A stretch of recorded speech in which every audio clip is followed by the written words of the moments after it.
Good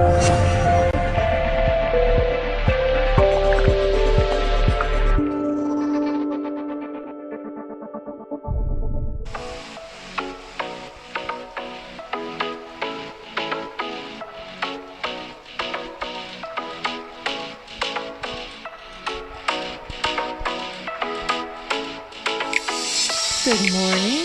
Good morning, Caroline. March the 1st, and I didn't say rabbit, rabbit, rabbit.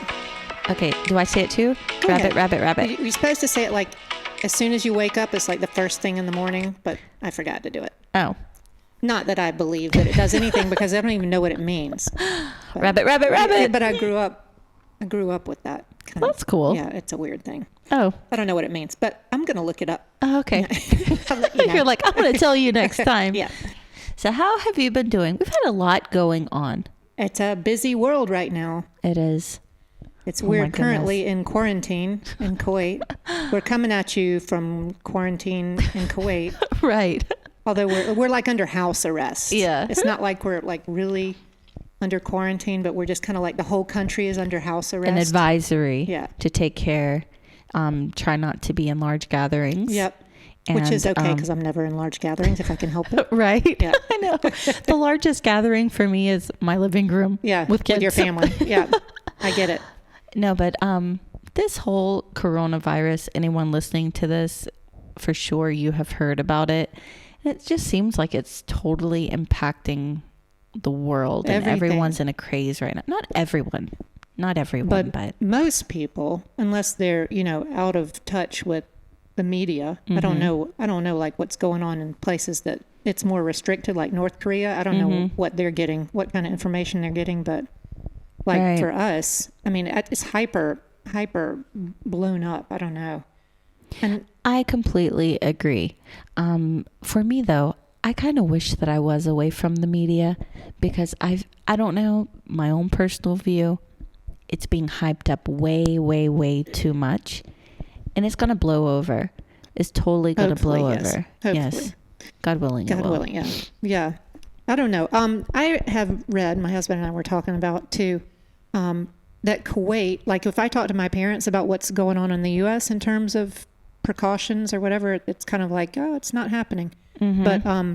But Kuwait evidently is number 2 after Singapore in the World Health Organization for implementing all of the, what do you call it, precautionary measures or whatever like that. Kuwait was number 2. Oh, wow. I mean, and I noticed because we just got back from Oman and we flew through Dubai. And I was telling you earlier, like when we went through Dubai, it definitely had a different feeling than Kuwait. Not that Kuwait is like paranoid, right? But they just seem to be, thank goodness, really taking like precautionary prepared. measures. Yeah. Dubai was kind of like, people were coughing on us and people were, it's like they weren't really as aware. I don't know. When I flew into Dubai last week, there were a lot of people in masks, but then again, I wasn't there in transit. Okay. Yeah. No, a lot of the passengers. Okay. But also the workers as well. Gloves and masks. But it wasn't as bad. It wasn't, Kuwait, definitely more people. I remember seeing a lot of the workers in the airport, whatever, with the masks, and there were a lot of passengers. I wasn't wearing a mask. Yeah, last week I wasn't. I started off this week without one too on the trip there. I noticed I was telling my son to pay attention to the fact that when we left Oman, like Oman only had like 2 cases or whatever. Right.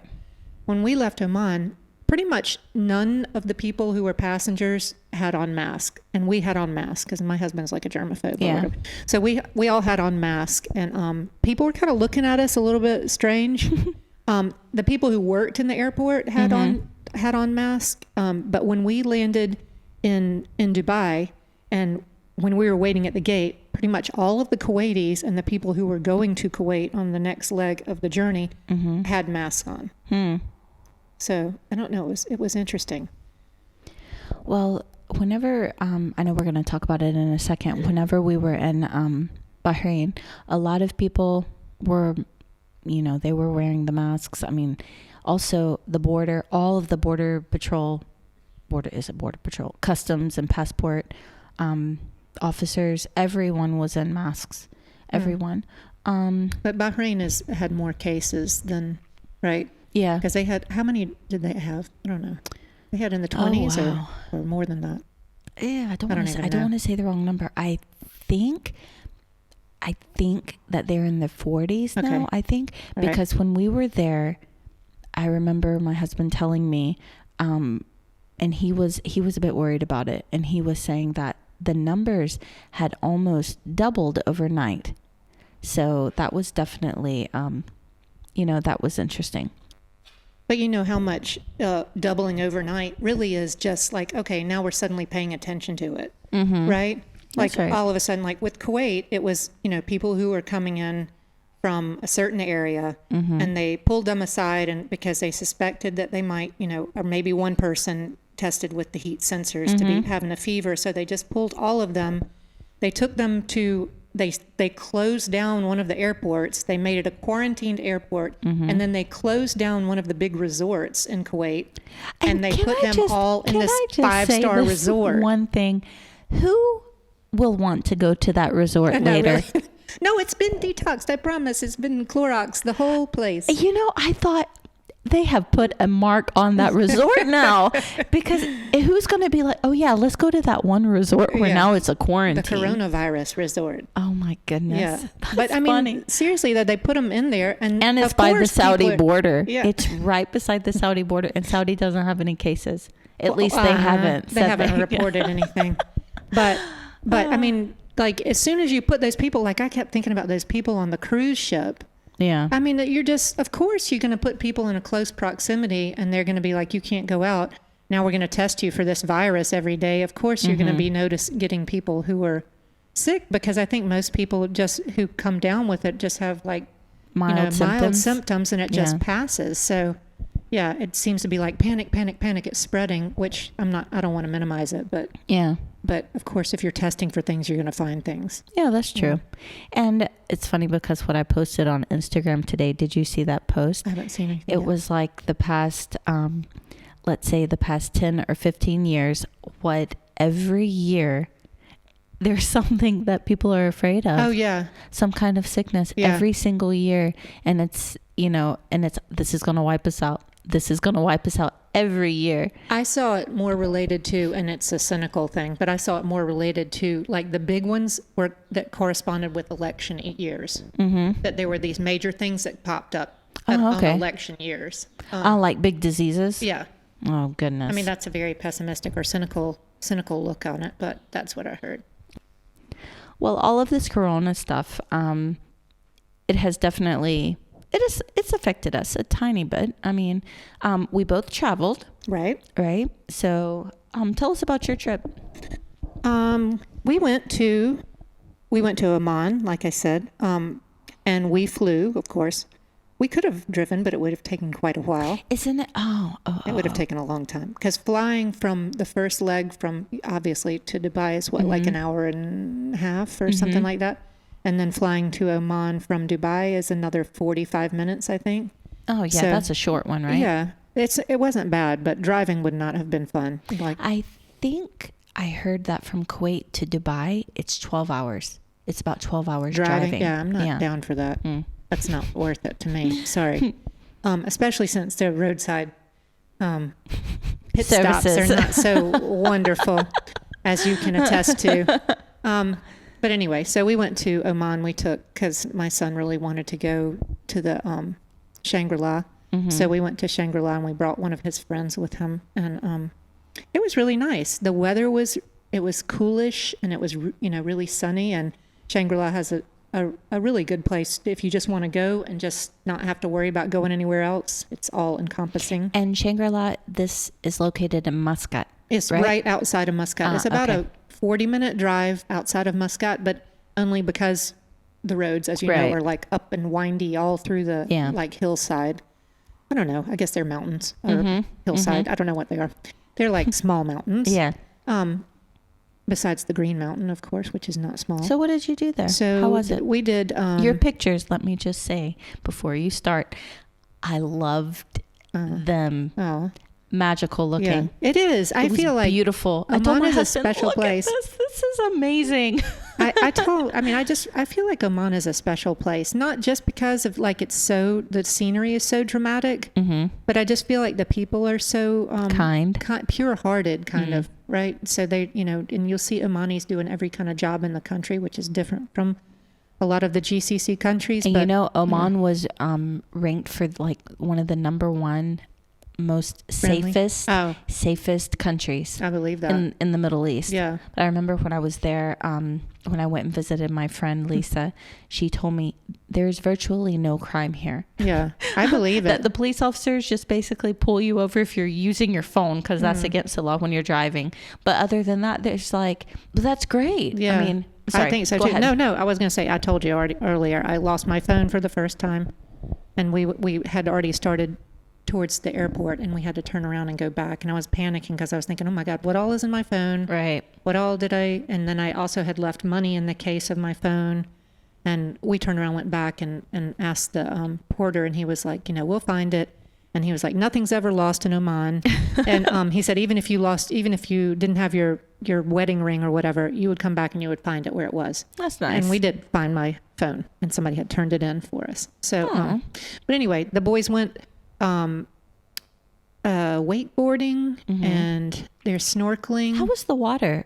I mean, was it kind of warm? It was, it was coolish. Okay. But not too cool.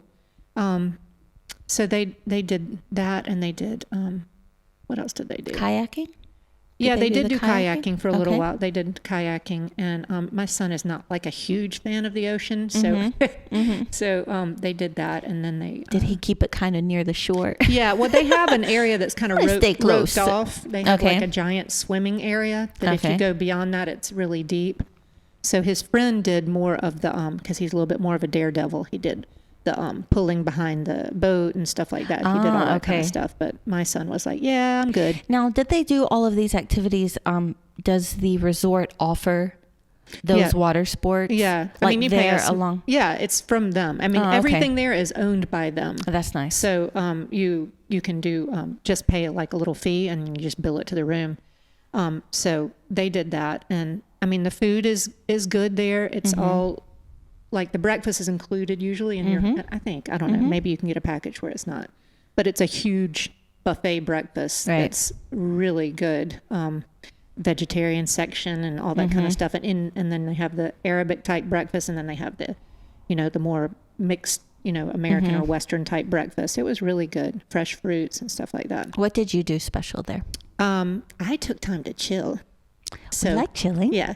Well, because I was with all of the male people. Yeah. And so they didn't get up till later. So I could get up like way earlier than they did. And I went down and had breakfast. And then I went and sat by the pool and sat by the pool that outlooked the ocean. Do they have like the cabanas outside? And they have little places that you can, like there's several different resorts there. They're all owned by the same place. But there's the one that we stayed in, which was more the family oriented one. And then there's one that's a little bit that we have stayed in before that is, still family can go to it, but it's not as family oriented. Like the activities and things like that for children. And or the facilities right around it. I mean, they still have a kiddie pool and stuff like that. And they have a lazy river that runs through the whole property. And then there's one, Al Husn, which is up on the cliffs, which is like, you can't bring kids there. Oh, okay. They're like, we want to chill. Right. We don't want to hear any screaming kids. Well, that's nice. So, I feel you. Yeah. So I just did the chilling stuff and relaxing and did some writing and stuff like that, which was very, very nice. Very therapeutic. Yes. Nice. And we went into the souk, as you know, we went into the old market. We went to see because the times that I have been before, I haven't been to the Sultan Qaboos's masjid, so the Grand Mosque. So we went there, and that's beautiful. That's nice. It's gorgeous. And I had pictures of that. Maybe I'll put some pictures. That's cool. You could put some pictures too. Tell us about your travels. Oh goodness, this past, so it's pretty much been only a week and a half, and I traveled twice. That's weird. I went to Dubai. Oh, that's right. Back, That's right. And then went to Bahrain. But it felt like a longer break because of that, right? Yeah. You did some road tripping. I went to Dubai for one day. Yeah. That's it. One day. But my husband was there for a seminar, and I flew to Dubai, met him, and we went to, okay, I know this may sound childish, but there's a place there, called Global Village, and it's huge. It's huge, but they have all of these different pavilions from every continent, and then individual countries that you can go inside, and it's like you're in the market or the souk for that country. That's nice. And like you will Epcot? find, Isn't Epcot like that? I've never been there. Really? Yeah, I've never been Epcot there. has all those different places. Oh, okay. But probably bigger. Well, probably, yeah. Now this place is really spread out. It's huge, but I think it's beautiful, but it's very flashy. Okay. Very, very flashy. Like Dubai. Yes. That's right. That's right. Kind of their theme. That's right. Yeah. But it was nice. It was very nice. It's unique. I loved, my husband and I, we both agreed. We loved the African pavilion. Okay. It was so nice. Even the people inside, we went to this one stand for Senegal, for Kenya, and there was one, I think, for Ghana. We didn't stop at every single one because you and I are similar. We just kind of scan and keep on walking. You can see what you want to go exactly. to. Exactly. Yeah. But it was very, very, very nice. But I was slightly disappointed with the food. Really? Yes. In all of them, or just? Okay, because when you're there in the middle, like, they have all of these kind of like food stands. Okay. If you've been to New York City and you've seen like the kebab stands on the side of the road, the hot dog stands, things like that, it almost gave me a sense of like New York City in a way, the just little food carts. Yes. Yeah. And I was thinking, I told my husband, we're going to like eat something really unique and different. And I don't want anything like cockroaches from China. Right. But I wanted something different. Sorry. No pun on China, but or no bat soup. But I was really disappointed. He had kebab. We were starving. We went straight to Global Village from the airport. And I ended up eating macaroni and cheese. Yeah, you said that. They didn't have like Ethiopia didn't have like injera, the bread that they have that they have these like soft looking pretzels. They like, I don't know, maybe they're called something different, but when we were in the African section, they did have these like areas of like these breads. Okay. And they look like soggy, kind of soft, pretzel-y kind of, but I'm honest like with soggy, you, I didn't go up and, it wrong. Oh, wait a minute. You're talking about that huge, very flat, spongy bread? It's a sponge. That's what they eat instead of rice. They have like, they usually put that on like a huge platter, and then they put the different kinds of foods, like the curries and the whatever on top. Yeah. And then they use the bread. They like rip off the bread and use it to eat. Yeah. I didn't see any of that. Okay.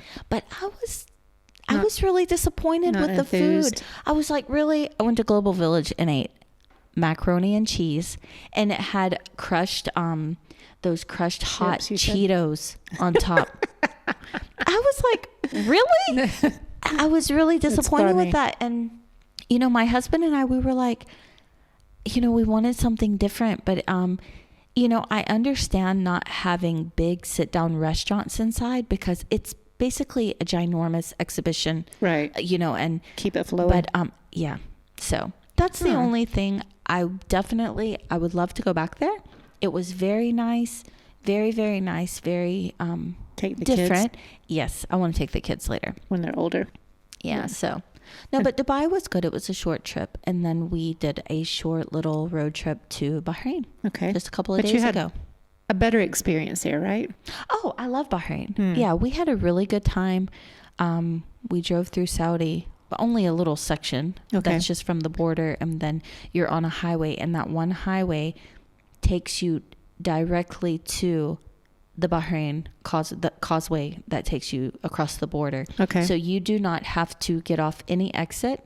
As soon as you get through the border, the Kuwait-Saudi border, you are on a highway. It's straight. There's no turning. No, you're just going straight. And of course you can get off exits, but you just head straight, and it takes you directly to the border. So, but Bahrain was very, very nice. I enjoyed it.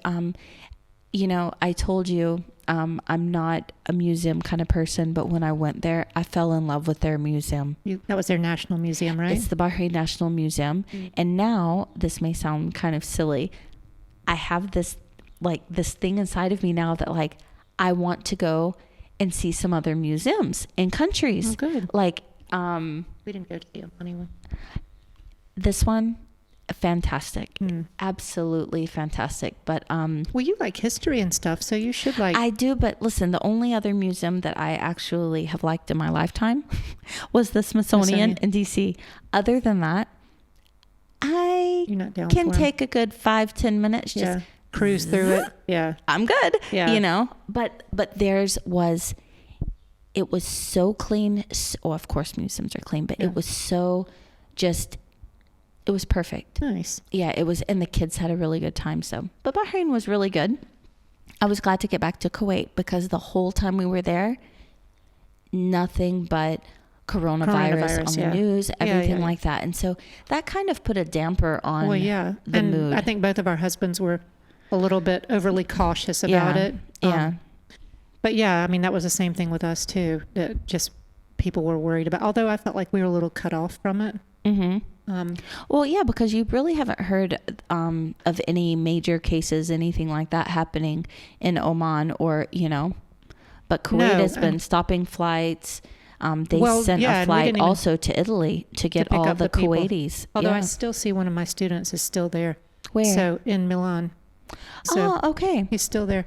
One of our colleagues, her student also went to Italy during the break. So it's interesting because Kuwait, I felt like it feels kind of like we're living, like it's our parent. Like Kuwait is like our parent because they're like, okay, everybody needs to come home now. Like, it's like, if you're outside of the country, come on, we're closing the doors. Yeah. And like, get back in, it's time for dinner. Yeah. And calling all of their babies back in. And then they were like, okay, now, we didn't even say that now we have 2 weeks off because, because they said, nope, we don't want any of the schools or universities open. Yeah, so that's true. Now we have 2 weeks off and everybody's in the country. They're locking the doors. That's right. And like, they don't want people to travel. But you know, the bad thing is that during this time, rumors fly. Oh yeah. And half the time, the rumors that you hear, they aren't true. Right. You know, so all of that fake news, as we've talked about, it all comes out and you don't know what to believe. Right. You know, is this true? Is there some truth in it? Yeah, probably. You know, there's an element of truth. Yeah. But it's just everyone tends to go a little berserko and, you know, and then add their own spices to things. And then, but anyways, God willing, this will pass. Yes. And everything will be good. Right. I like the I'm over it. I'm so over it. The Islamic saying of, you know, trust in God, but tie your camel. Yeah. So we're tying our camels and Speaking of camels, I saw many camels on the road trip. On the road in Saudi. I bet you did. I saw some beautiful camels. Beautiful camels. We didn't see. Yeah. Well, Oman, I mean, you saw the picture I took because we were just sitting on the looking at the ocean, and they had a camel just walk by us because they have a camel and horse or whatever that they bring down to the beach for the little kids to ride on. Is it a camel or is it a donkey or like a pony? It's like a little pony. Oh, okay. I think. Yeah. And then they have the camel just like passing by us while we were sitting there. That's cool. It was cute. Oh, they're such pretty animals. I think their eyes are so pretty. Yeah, definitely. There's a farm here. What is it? Sadir Farms or Yasmin Farms, and you can go and they have the whole animal things, whatever. Petting I saw it yesterday on Instagram. Yeah. There's some beautiful white camels. There's several places that you can go out to. The Kuwait has really gotten into the farming. I want to take a tour of one of those farms. Yeah, see some camels. There's some big ones. That's cool. But that's what's been going on here. We haven't had an episode now in a week or so, but we've been busy traveling, but it's been good. Thank God we're safely back home. Yep. Everything is good. On lockdown. We're on lockdown. Yeah, we are on lockdown. That is for sure. But it's funny because you see pictures. Khaled was showing me pictures of the malls here, and they're like empty. Really? Empty. Which usually, like, the avenues is brimming with people. Well, even the Nothing. even the church closed.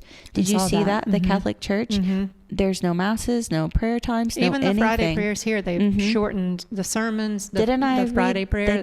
They kept the Friday prayer to like 10 minutes? Yeah. Or 10 or 15 minutes. And it was like, the sermon, they kept it short. everything And they were like, is- we're going to have, disinfectant. We're going to have everything, like people come Yeah. in, because people usually come and stay for a while, whatever. They're like, come in, do your thing, do your prayer, use your disinfectant, and then be on your merry Well, way. I know that I saw that the nurseries and all of the kids' play places closed. Yeah. Everything is closed. They said it until like March 12th, and some are until the 14th. So what I thought mean, was interesting they're taking too. the precaution, the different precautions, and that's good. But so now everyone's just chilling at home. But they did have a, like with the Friday prayers, they said we were going to make all of the sermons unified from the government about the coronavirus. So that, What do you mean? So that we're giving out the message of like it, and it would be, of course, religiously themed, but that we were going to disseminate information to the people as a unified. It's going to come from, because all of the imams, they can get information from one central place. They can say their own, they can make up their own sermons or whatever. But this time they wanted everybody to have the same message of, here are the facts, and here's, to So worry or not to worry. They're using Yeah. it as a platform to send out the message, Right. to stop freaking out. Right. I mean, just to wash your hands and But stay away now from it's like every sick video. people. There was a video that some guy in the airport just like fell down, and then my husband read, it wasn't even coronavirus. It was like he had a seizure or something. Oh. But of course, people take that and then it spreads panic. And Sure. I mean, you know what I mean? Yeah. So, but Yeah. I'm ready for it to go. Me too. I'm over it. Me too. But wash your hands. Yes. I mean, that's the best thing. Don't that you cough can do. on people. Right. Yeah. I mean, we were saying, like, you see somebody coughing and everybody's like, oh my God, get away. Or we had one guy that was coughing on the airplane. My husband kept turning around to see if he was wearing his mask or whatever. And he's Was he? we couldn't really see him, but we had been on the bus with him previously, the bus to the airplane, and he was coughing and so we just like moved away. It was a good way for him to get to the front of the line, because we were just like, move away. Oh, I don't know. Well, that pretty much wraps it up for today. That's just a little catch up on what's been happening. Yeah, mostly virus stuff we talked about, but not That's really. We talked right. about our travels too. Yeah. So Yeah, that's true. But the travel Was did feel affected like by it that. was impacted by the Oh, whole, yeah. all this news. But definitely we hope everyone is safe out there, healthy, and wash your hands. wash your hands. Don't Cough on people. Yeah. I mean, I think that's what the mask is the best thing for, is just keeping your germs from going out to other people, not necessarily. Yeah, and also filtering it. they say that make sure the top part of the Squeezed mask in. you press it down Press to it. where it stays Yeah, because around your nose. doesn't So- do any good when there's openings. Like you see people with the ones like the surgical masks that are just open on the side. We're like, that's not doing any good. Yeah. Unless, you're just coughing a lot and it's just, although it would shoot out the sides. So if you're I going to wear a can't stand mask, masks. yeah, it makes I you can't feel stand them. I feel I don't like the hot air. claustrophobic. Yeah. Yeah. So anyway, Well, that's So- about it. So stop by and our many sites if you want to, and leave us a comment, leave us a story. Do you have a story about your travels lately, or tell us about what's going on in your country? We'd love to hear about your different experiences, especially during this time. oh yeah, we'd love to hear from some people from Italy. Oh, yeah. What is it? Because I don't they even keep know. talking about Italy right now. Yeah, I don't even know which area in Italy it was that has been mostly affected. But yeah, we'd like to hear any of your stories. So you could send us an email at Desert Coffee Chats at Gmail. Mhm. Follow us on Instagram at Desert Coffee Chats Podcast. And yeah, send us an email. Follow us. Give us a and, like. Yeah, give us be a in comment. contact with us. So, Hope everybody has a great day or night or whatever time it is, wherever you are. and take care, everybody. See you next time. Bye. Take care.